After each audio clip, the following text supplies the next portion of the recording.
Hello friends, good afternoon. ছেলেকে স্কুলে দিয়ে চলে এসেছি বাজার টাজার করে। তো ভাবলাম কী রান্না করেছি সেটা চট করে শেয়ার করে দিই, যেহেতু আমি বেরোবো। তো এখানে ঢ্যাঁড়স পাচ্ছি, শুধু ঢ্যাঁড়স ভাজা। এখানে শাশুড়ি মায়ের জন্য ছানা কাটিয়ে রেখেছি। আর রান্নাটা শেয়ার করতে পারিনি। সকালে ব্রেকফাস্টে ওদেরকে দিয়েছি পরোটা আর আলু ভাজা, সেটাও শেয়ার করা হয়নি। এই একটু আলু ভাজা ছেলের জন্য রেখে দিয়েছি ওখান থেকেই।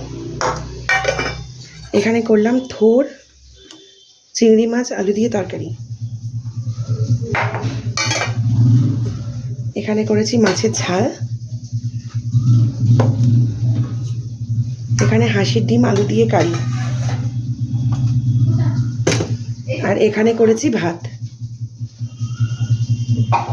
এই আজকে রান্না। আর একটু চিকেন মাখিয়ে রেখেছি, চিকেন কষা হবে, সেটা রাত্রিবেলা এসে নিয়ে করবো। এখন আর টাইম নেই, দেরি হয়ে যাবে। তো এই আজকে রান্নার মেনু, আর কিছু করিনি। তো কেমন লাগলো আজকে রান্নার ভিডিও, প্লিজ কাইন্ডলি কমেন্ট সেকশানে জানাবেন। ভালো লাগলে লাইক, কমেন্ট, শেয়ার, সাবস্ক্রাইব, আর আমার আইডিটাকে ফলো করতে ভুলবেন না। ভালো থাকবেন সবাই। টাটা। আবার আসছি নতুন ভিডিও নিয়ে। টাটা।